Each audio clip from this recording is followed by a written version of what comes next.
Revealed. My son's mysterious death led to an unexpected betrayal. My daughter-in-law spent 5,000. John S. Hart was still reeling from the news.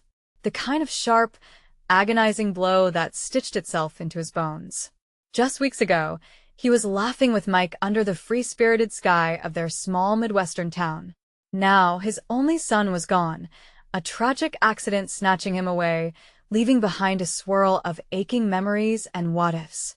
It felt outrageous to have that vibrant spark extinguished so ruthlessly. The first few days following the news were a blur. Neighbors filled his small home with homemade casseroles, lasagna, chicken pot pie, and green bean casseroles, each one wrapped in love. They shared laughter through broken tears, remembering Mike's laughter and his quick wit. But every smile felt heavy, carrying the weight of longing and loss. As much as this warmth surrounded him, it was overshadowed by emptiness. However, a few weeks in, the glow dimmed sharply. There was a dagger to his heart, thrust in by the one person he thought he could always trust. Lisa, his daughter-in-law, who had been a part of their family for years, had withdrawn into the shadows of grief, but came out carrying a heavy burden. While managing the funeral expenses, she had siphoned 5,000 from Mike's savings account. Why, Lisa? Why would you do this? The words clawed at the back of John's throat, erupting into a confrontation that felt more like chaos than closure.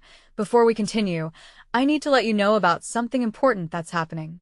YouTube has been making changes to the system, and many people are losing notifications from channels they follow. If you're enjoying the content, hit that bell and mark all notifications so you don't miss the next videos. And if you can drop a like, it really helps me with reach. Seriously, it makes a difference. Oh, let me know in the comments where you're watching from. I'm always curious to know who's on the other side of the screen. Now, let's continue. As they faced each other across the kitchen table, once a place of comfort, the barrier between them was palpable. John's anger screamed for explanation. Lisa's trembling lips whispered of fear and desperation. He watched her eyes glisten with unshed tears, crinkled lines of worry etched on her brow. There was more here than just betrayal. With each syllable, he began to understand the woman he had dismissed as a simple grieving spouse. The realities of being a single mother loomed over her like an oppressive storm cloud. She was trying to carve out a stable life for her and her children. The burden was crushing. The town, with its collective heartache, reminded him that resilience blossomed from vulnerability. Yet here stood John, caught between the love of that family bond and the disheartening sting of dishonesty. Could forgiveness bridge the chasm of disappointment?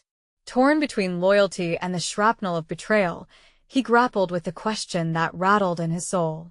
Just as anger mixed with compassion in a wild dance within him, a flicker of understanding began to warm the tension. But could this fragile flicker ignite into the fire of forgiveness? Or would it extinguish under the weight of loss and betrayal?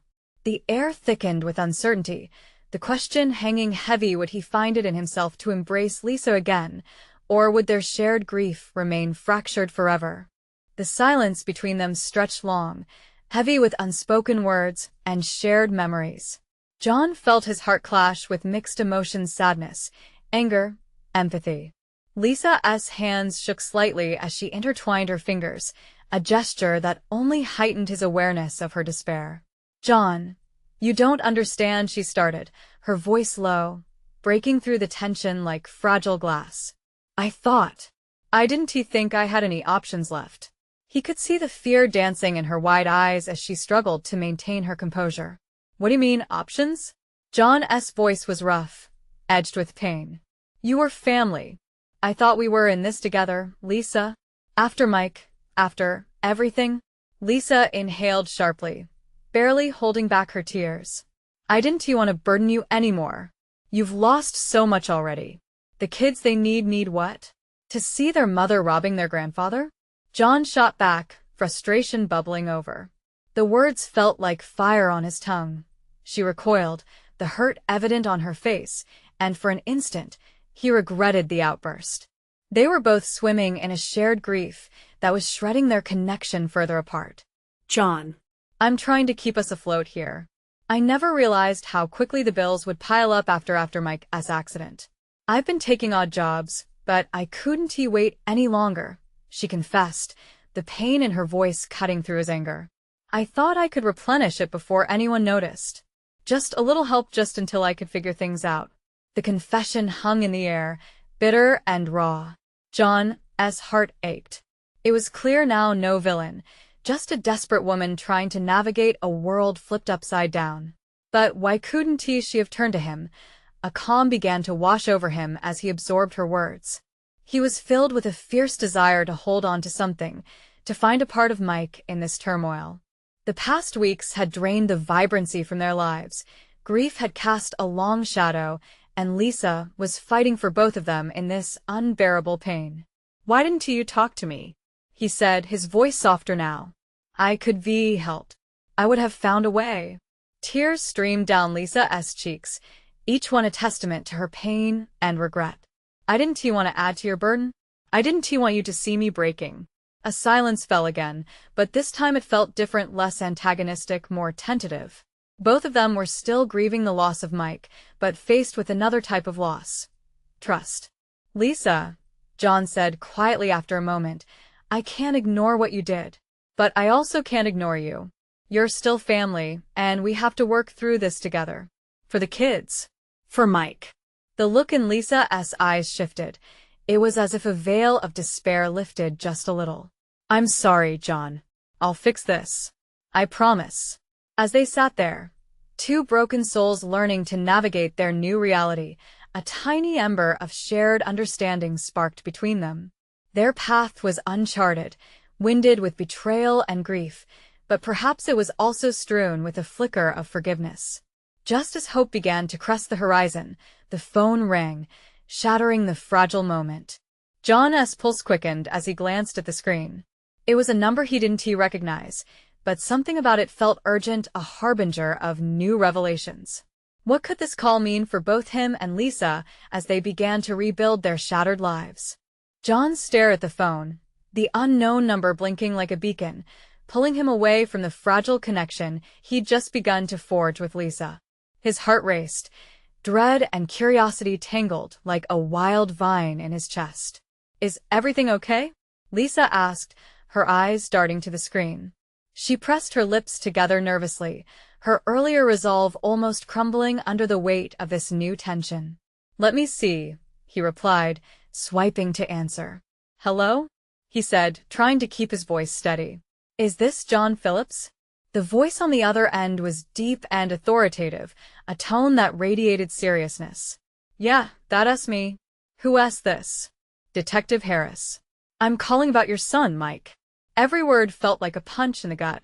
John's grip on the phone tightened, nails biting into his palm. Lisa leaned in, eyes wide with fear, sensing the shift in the air. "What about him?" John managed to say, his voice wavering. "I know this is difficult, but we need to discuss some new evidence regarding the accident. Can you meet me at the station?" "What kind of evidence?" Panic crept into his voice. "Is it about the accident or something else?" "Please, just meet me. I believe you'll want to hear this in person."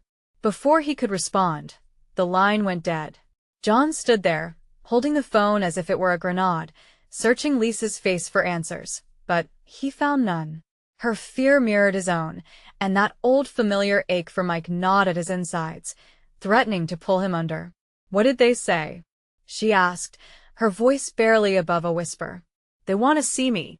They think they've found new evidence," he replied, his voice cracking. "About Mike?" "Yeah." He dropped the phone onto the couch, where it landed with a soft thud. The room felt smaller now, the walls creeping in as the reality of the situation settled around them like a thick fog. All the frustration from earlier faded, replaced by an urgent need for clarity. "John, you have to go. We can't let this go," she urged, her own pain still lingering but overshadowed by something deeper now, an almost desperate need to understand, to fight back against the chaos their lives had become. He glanced at her, wrestling with his emotions. "And leave you here alone? After everything that just happened?"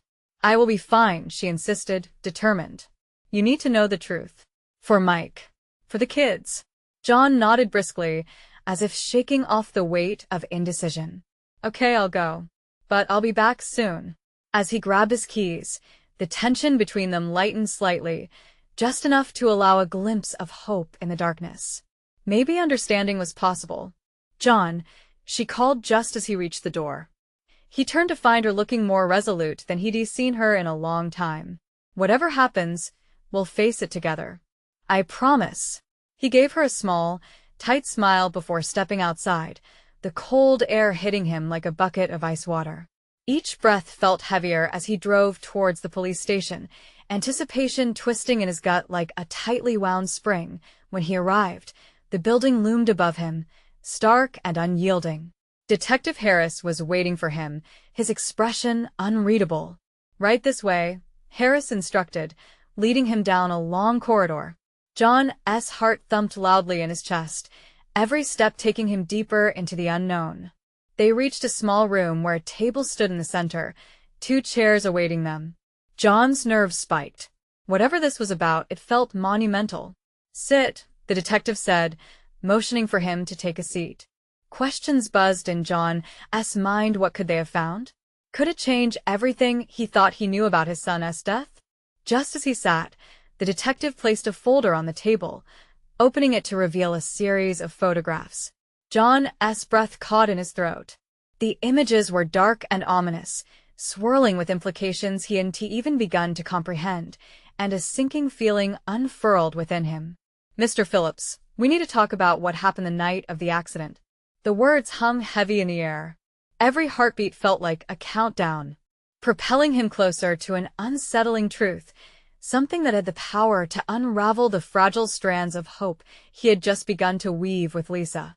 What could the detective reveal that would change everything? John's pulse raced as he tried to take in the sight before him.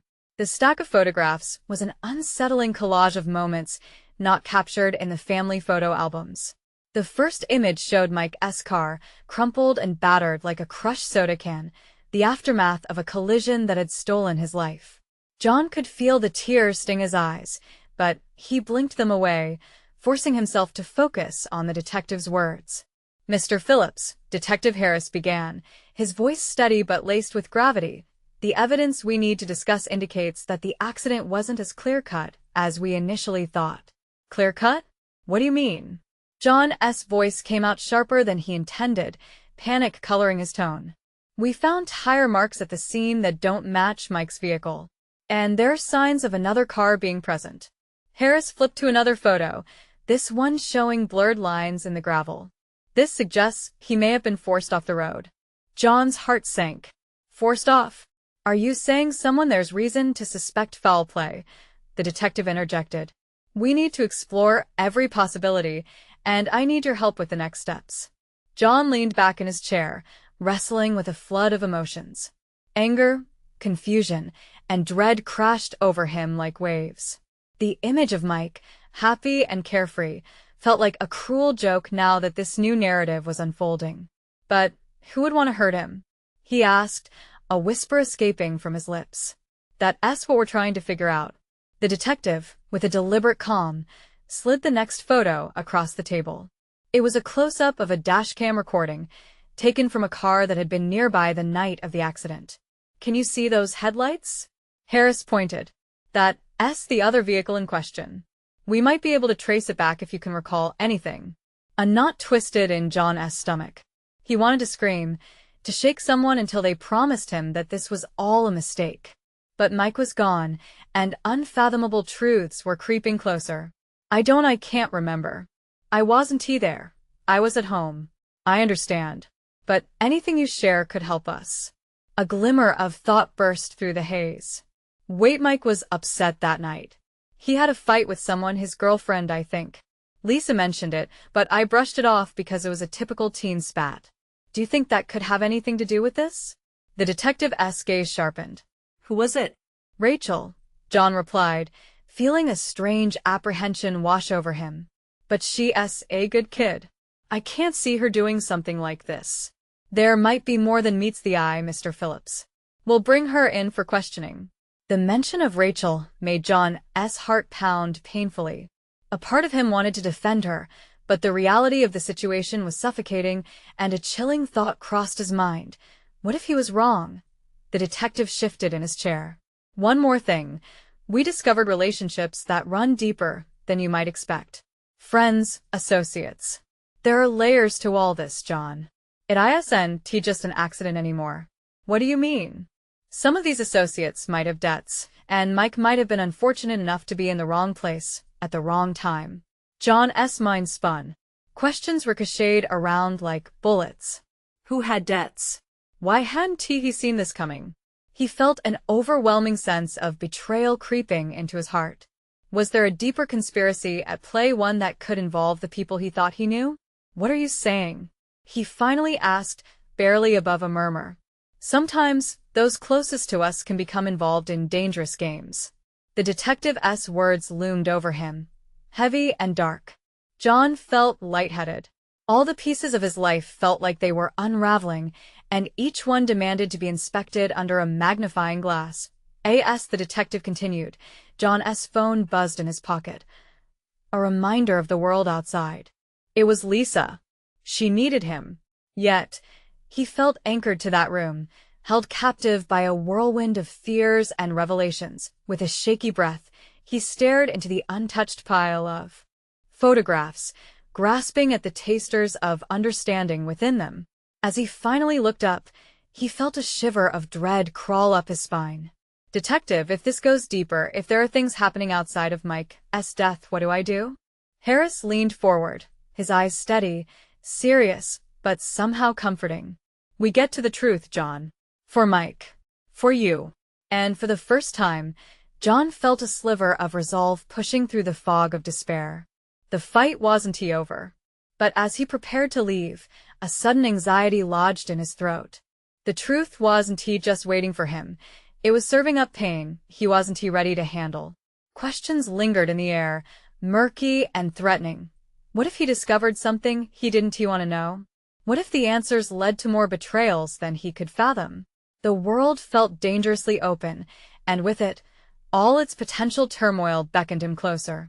As John stumbled out of the detective's office, the weight of the photos felt like a stone in his chest. The corridor was too bright, every fluorescent light casting harsh shadows on the walls. He spotted Lisa leaning against the wall, her anxious eyes scanning for him. The moment their gazes met, an avalanche of emotions threatened to spill over. "John!" she exclaimed, rushing forward. "Are you okay?" He swallowed hard, unsure how to answer. Instead of words, he stepped closer, seeking comfort in her presence. Lisa's hands grabbed his arms, her grip firm, yet gentle. "What's going on?" she asked, her voice a soft tremor, filled with concern. John took a deep breath, piecing together the fragments of what he had learned. "It's not just an accident. Mike might have been forced off the road." A flicker of disbelief danced across Lisa's face. "What do you mean?" "He could be been in danger from someone, maybe even someone he knew. Detective Harris thinks it could go deeper than we thought." She inhaled sharply, her eyes widening. "But why? He was just a kid. Why would anyone want to hurt him?" "I don't know," John admitted, his voice strained. "There are whispers of debts and dangerous games involving people I thought I could trust. Rachel, Mike's girlfriend, is somehow tangled up in all of this." The silence between them stretched, thick with unspoken fears. "Do you think she had something to do with it?" Lisa asked hesitantly. John shook his head, feeling the tug of loyalty. "I don't want to believe that. She's a good kid. But what if I'm wrong? What if I miss something?" Lisa stepped back, her face a mix of pain and resolve. "We have to find out the truth, John. For Mike." He could see she was trying to hold it together just as he was. They had always been strong for each other, facing life as bumps side by side. But now, a fissure had formed in their reality, and it felt as though the ground beneath them was shifting. "I need to speak to Rachel," he said suddenly, determination rushing through him. "I need to know what happened that night." "Are you sure about this?" she asked, concern threading through her voice. "What if she doesn't want to talk?" "Then we find a way to make her," he replied, his pulse quickening at the thought of facing the girl who might hold pieces to this tangled puzzle. With every step back toward the car, John was aware that the clock was ticking. He couldn't let Mike's memory be tainted by secrets or hidden fears. He had to confront the truth even if it tore him apart bit by bit. As they reached the parking lot, John's phone buzzed again. He pulled it out, his heart dropping when he saw it was from a number he didn't recognize. A surge of unease washed over him as he answered. "Is this John Phillips?" A voice drawled, low and deliberate. "Yes," John replied cautiously. "I have information about Mike's accident. Meet me at the old diner on Pine Street tonight. Bring someone you trust." The call ended abruptly, leaving a cavernous silence in its wake. John's hands shook as he processed the weight of the message. "Lisa," he said, turning to her, "I just got a call. Someone has information about Mike." "What do you want to do?" she asked, urgency coloring her tone. The diner loomed in his mind, a shadowy place of faded memories. Was this a trap or a lead? Either way, he knew they had to go. But as they drove through the slowly darkening streets, doubt gnawed at him. What if this person was dangerous? What if he was unraveling a web that would expose more than he could handle? With a firm grip on the steering wheel, he stared ahead into the impending darkness. "I need to face this, Lisa, no matter what." The road stretched out before them, and with every passing moment, John felt the inevitability of the truth pressing down, waiting to swallow them whole. Could he prepare himself for what was to come? The questions loomed larger than ever, building terror that grew with each mile. What was waiting at the diner, and would it finally bring clarity, or just more chaos? The diner came into view, a relic of another era, its neon sign flickering uneasily in the dim light. It looked so different at night. Shadows deepened its corners, tightening around it like a secret waiting to be uncovered. John parked the car, his chest tightening as he glanced at Lisa, who was still processing everything. "This is it," he said, more to himself than to her. "Are you ready?" Lisa nodded, though uncertainty flashed in her eyes. "Let us just be careful. We don't know who we're dealing with." They stepped into the diner, the bell above the door jingling softly as they entered. The smell of stale coffee and greasy food hung heavy in the air. A few booths were occupied, shadows flickering against the faux leather seats. John's heart raced. He scanned the space, searching for anyone who might have important information, or worse, a figure in the far corner, hunched over a plate of fries, raised his eyes as they entered. He gestured subtly, urging them to come over. John exchanged a wary glance with Lisa before they made their way over, each step feeling like they were walking into a trap. "John Phillips?" the figure asked, his voice low. John could see the man's features more clearly now, a scruffy beard and tired eyes, lined with worry. "Yeah, that's me," John replied, trying to steady his voice. "You called?" The man nodded, looking around cautiously as if the walls themselves had ears. "Listen, I don't have much time. I saw the accident. Mike wasn't alone." "What do you mean?" Lisa's voice came out sharper than intended, cutting through the tension. "I mean, someone was with him. Someone who didn't belong," he said, his eyes darting nervously. "I saw a car, a black SUV. It was following him. They looked like they were in an argument before it happened." John's stomach dropped like a stone. "Why didn't you come forward before?" "I was scared," the man admitted, wiping his brow with a shaky hand. "I thought it was just a kid letting off steam. But when I heard about his death, I knew something was off. I didn't want to get involved." "But you came here now?" John asked, leaning in closer, desperate for answers. The man took a deep breath, pausing as if weighing his words. "I thought I could help. But I need something from you." "Anything," John replied, instinctively glancing back at Lisa, who was now rigid, her eyes narrowed. "I need protection. Whoever was involved, they've got their eyes on me too. I can tell you what I saw, but I need you to help me stay safe." "Safe?" Lisa echoed incredulously, crossing her arms. "How do we know you're not pulling us into something worse?" "I know it sounds crazy," he insisted, leaning forward. "But if you really want the truth about Mike, I'm your only shot." As John absorbed the man's words, pieces of the puzzle shifted in his mind. This was bigger than he had imagined. The thought of Mike's last moments confused and frightened, gnawed at him. He owed it to his friend to dig deeper, even if it meant facing unspeakable dangers. "Okay," John finally said, adrenaline coursing through him. "Tell us everything." But just then, the door swung open with a creak, and the bell jangled again. A chill washed over John as he caught sight of a familiar figure entering the diner. Rachel stepped inside, her expression a mix of fear and defiance. "John, Lisa," she called, locking eyes with them. "I need to talk to you. Now." Panic surged through John. What did she know? And why did it feel like the walls were closing in, tightening around them, as secrets threatened to spill from every corner? What the hell is she doing here? He whispered to Lisa, feeling both anxious and compelled to confront her. As Rachel approached, a storm of emotions brewed within him. Was she a bridge to the truth or a trap waiting to snap shut? Trust felt like a luxury they couldn't afford anymore. "John, please, you have to listen," Rachel pleaded, her voice trembling. The weight of the past loomed heavy, but John couldn't turn away now. What revelations would emerge from this unexpected confrontation? And would he be ready to face the betrayals lurking just out of sight? John inhaled sharply as Rachel reached their table, the very air between them thick with unresolved tension. She was a specter from his past, a past that felt like a weighted stone lodged in his chest. The memories of laughter, arguments, and eventual bitterness flooded back. "Rachel, why are you here?" he demanded, trying to keep the edge out of his voice. Beside him, Lisa's posture shifted to something defensive, her body rigid as she studied Rachel with narrowed eyes. "Because I know more than I let on," Rachel said.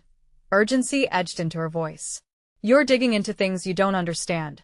"We're trying to find out what happened to Mike," John pressed, unwilling to let the emotional weight of their shared history cloud his focus. Rachel took a seat uninvited, leaning in close, her eyes wide. "I overheard something that could change everything." The man in the corner shifted uneasily, the fries forgotten. John felt his patience fraying. "What are you talking about?" "They didn't just crash.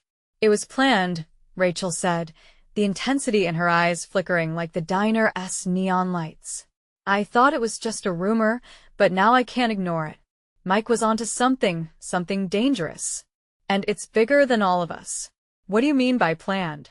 Lisa pressed, brows furrowing in disbelief. Rachel glanced around again, her voice barely above a whisper. "There's a group in town people who would do anything to protect their secrets. I've seen their faces. They're not just thugs, they're organized.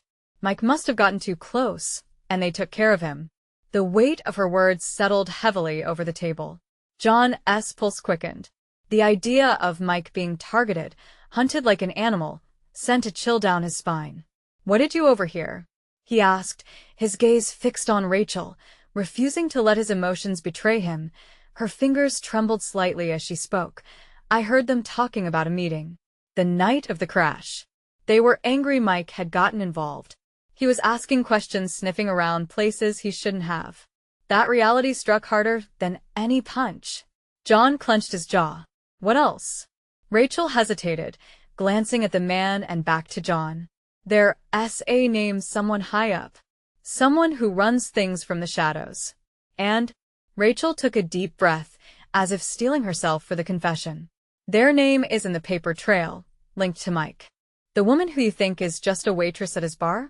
She's involved. They're using her." John felt a wave of nausea wash over him at the thought of betrayal intertwined with his grief. He fought to keep his composure. "Are you sure about this?" "Honestly, I don't know," Rachel admitted, her voice cracking. "But if you're going to dig deeper, you need to be prepared for what you might find. You should be careful." An uncomfortable silence settled around them, punctuated only by the distant clinking of utensils and hushed conversations in the diner. John exchanged glances with Lisa, her face a mask of confusion and concern. "Do you realize what this means?" John said, his voice low.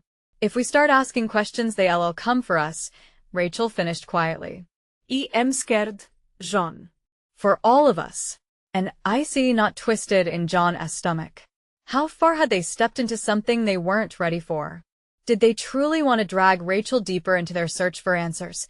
Before he could say more, the bell above the door jingled again, but this time the atmosphere shifted. The faint sound of raised voices grew louder from outside.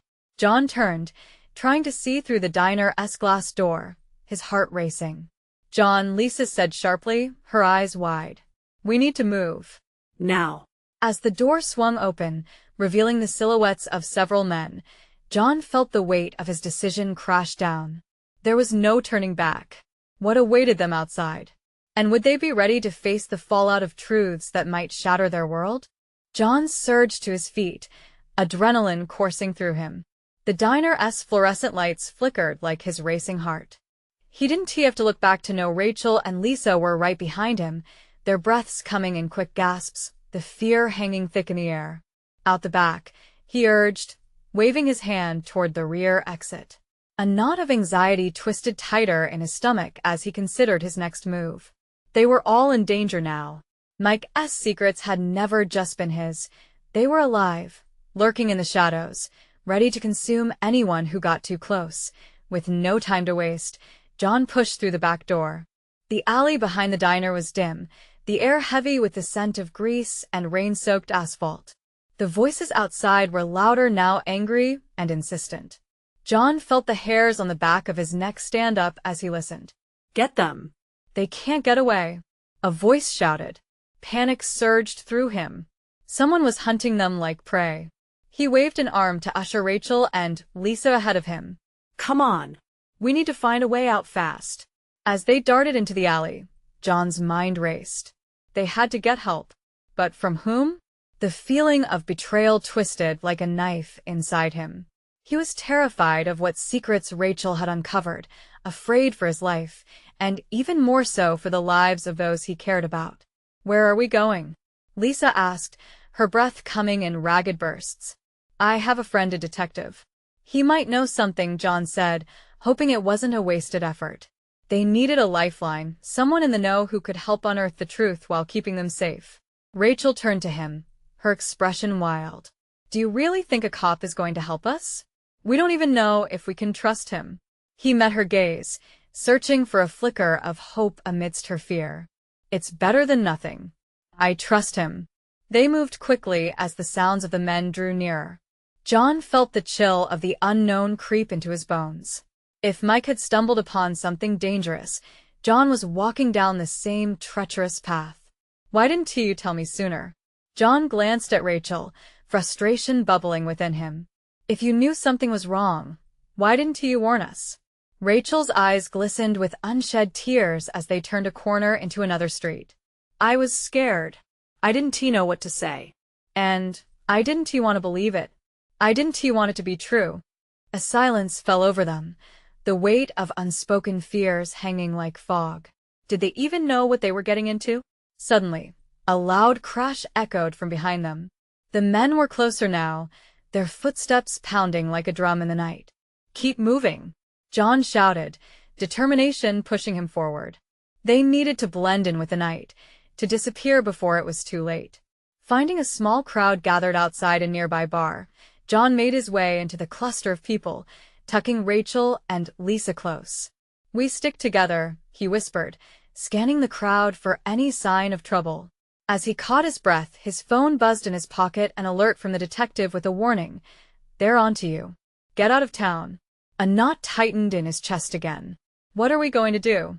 Lisa asked, fear etched on her face. "No turning back now," he said, a resolve setting in. They had to go deeper, to find out what Mike had uncovered. But would they unearth the truth, or bury themselves in it?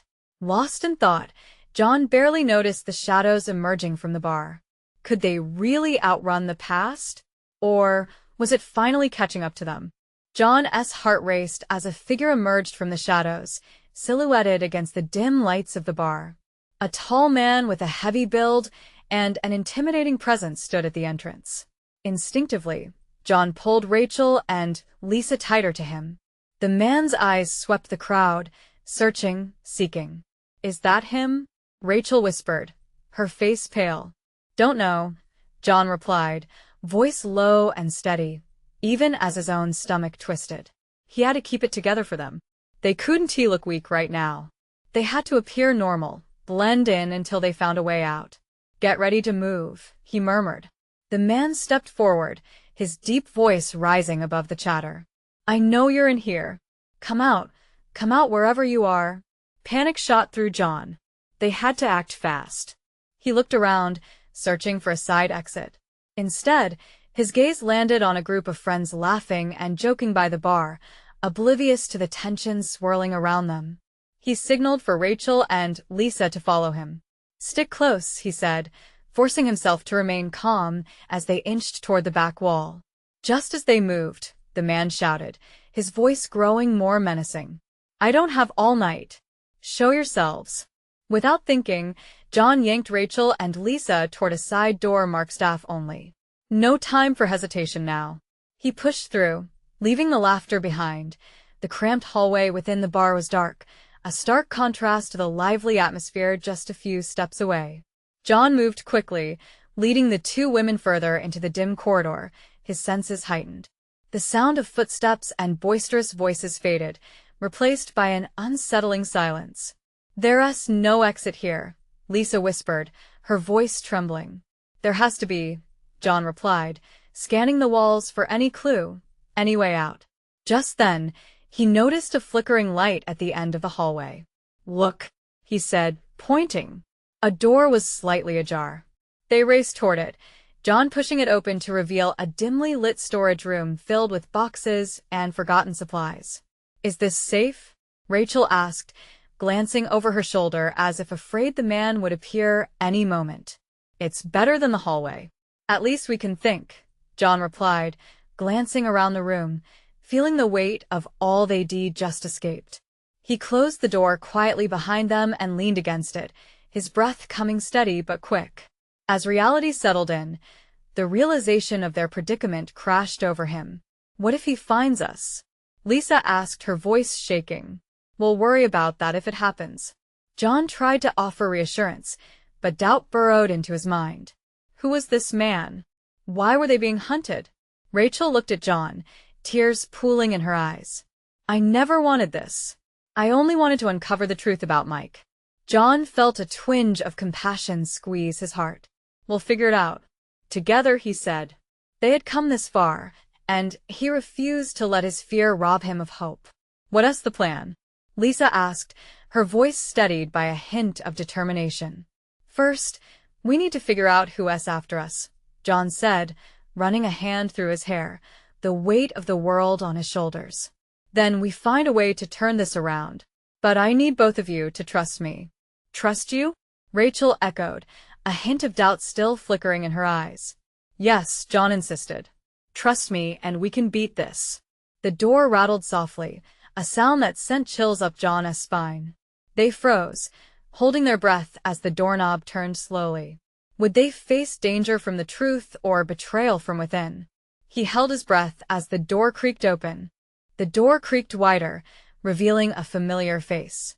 Detective Harris stepped into the dim light, his eyes scanning the cluttered storage room with relief. There you are. I've been looking for you all, he said, his voice steady but urgent. The tension in the air eased just a bit as John's heart raced, with a mix of surprise and gratitude.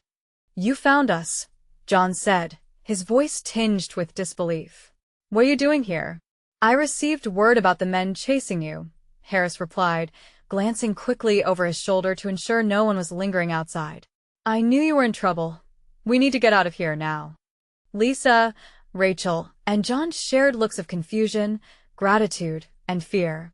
Why are they after us? John demanded, urgency weaving through his words. Because you're getting too close to the truth about Mike's accident, Harris answered, his gaze hardening in resolve. The people involved will do anything to protect their secrets. We need to act fast, or we might not get another chance.